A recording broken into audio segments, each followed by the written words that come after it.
Welcome back, everybody, to the Circle Show 24/7. This is season 3, episode 11 of ABC's Once Upon a Time, entitled Going Home. So let's get right into it. Alright, guys, this is the mid-season finale of ABC Once Upon a Time. And this episode was really crazy. It had a lot of good things in it, but I felt like I had a lot of bad things in it.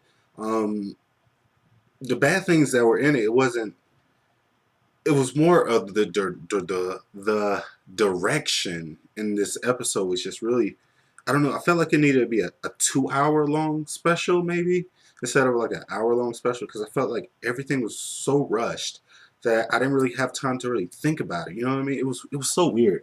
I think the episode was good. It was just structured really weird for me.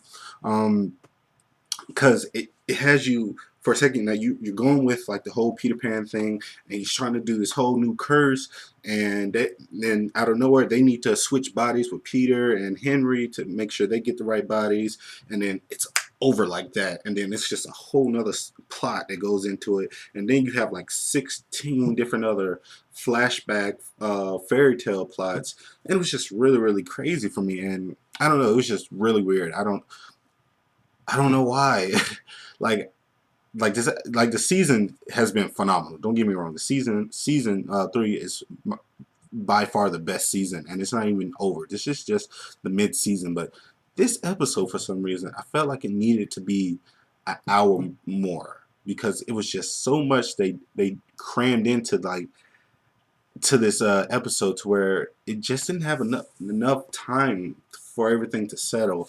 The whole Rumple dying and stuff, that was really it was a powerful scene, but then it was shot awkwardly, because the whole part of like, all right, you have Pan, he gets back into his body, and I know this is just a gripe, but Pan, he goes back into his body and stuff, and then he freezes everybody who's out there and stuff, which is like Regina and everybody like that. And you see these actors, they're just trying to stay still. You know, they're trying their best.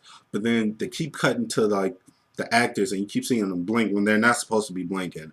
It's not one of those things where they can't move and they can talk and stuff. They just can't move. It was like the way, at least for me, the way they portrayed Pan casting the spells, where they can't move, breathe, or do anything.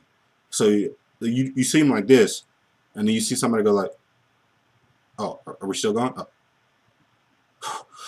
Like that. So if they would have just, like, I don't know, made it to where like just freeze frame that, and then have it a green screen behind them or so, I don't know. It was just weird in that. I know that's just like a small gripe, but it was funny too, because you see like Regina. It was more with Regina. You see her more like doing like that and stuff, like, I can't hold this position for long. Like, y'all need to hurry it up. But other than that, I mean, that scene with Rumple was really powerful with his dad, because he was tested by his dad. His dad was like, you can't do anything without your powers and stuff. And so I thought that was a great scene. It sucks that he had to die, but I guess that was the boy who was going to be his undoing, was his own father, who was, I guess, technically a boy, because he is Peter Pan. So that was cool the way they played that out, but it sucks that he has to go. So hopefully they can find some way to bring him back, because he just kind of disappeared. So I don't know, like after he stabbed himself with the dagger, if he like goes into like a limbo type place and they need to find him, or is he just gone completely, which I doubt, because he is probably the most popular character on the show. So I doubt that they kill him off. I'm pretty sure they'll find a way to bring Rumpelstiltskin back. But if they did, he went out like a boss, and that was probably the most emotional part of the episode for me. Another thing that was really good, like I said, the episode was still good. I just felt like it was structured wrong. I still enjoyed the episode. I just felt like it's structured wrong, to where it wasn't my favorite episode of the season. So don't like get it twisted. I still enjoyed this episode. But another great scene was with the whole Regina thing, like her really coming to the realization that she is, I guess, technically a bad guy. They're not really allowed to have happy endings, and when she had to find out about like really giving up Henry for real and having like him go with Emma and just have them live this like perfect life, and she's got to go back to, you know, uh like fairy tale land and forget everything. That sucked and that hit. Like I felt sorry for Regina because she, out of all the characters this season, she's had the biggest growth and stuff. So I mean, I felt for her. The another thing that really was, it was odd to where I didn't really buy it, was the whole after Rumple, you know, dies, you know, after Rumple dies, Bay, he was just like, he was kind of cool with it. You know, he didn't show any real emotion to where I felt like he needed to show emotion because we already established the fact that he forgave his father and he loves his father and he understands what Rumple did, and stuff like that. So I felt like he should have been more emotional. He was just kind of just chilling with his hands in his pocket, just you know, not really emotional. Like, you know, so it was weird. It was really, it was great to see Belle. Like, he should have been like how Belle was when Rumple died. Belle went straight to the floor and she was crying, and I felt it. You know, I didn't feel it from Neil. I really didn't. So I don't know. They need to fix that with Neil. Like, don't do that ever again, dude. I don't know why. You were like a good character to me, but after that happened, you should have been breaking down on the ground or something. You know what I mean? So you lost a little points for me right there, buddy. But what else? I like the fact that they played on the fact that, you know, the whole beating the curse was going to be a big consequence, and people will have to go back and like forget their past lives and this life and just memories and stuff like that, and that was just a big decision.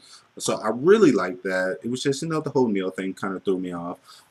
It sucked for me to see Pan go because I really enjoyed Pan. Like I said, if you watched my last review, I wanted him to like Rumple to like put a spell on him to where he just forgets everything that happened, and he was just like a, I don't know, I just wanted some kind of spell to where he could have been like a good Pan because I like that character a lot, but they just killed him off, so that sucked. So I was really down when that happened. But I don't know, just, it's hard for me to really structure this review because so much happened to where I'm trying to think about everything happening. Oh, Blue came back, like that was cool. Tinker got you know, her wings back. That was really cool.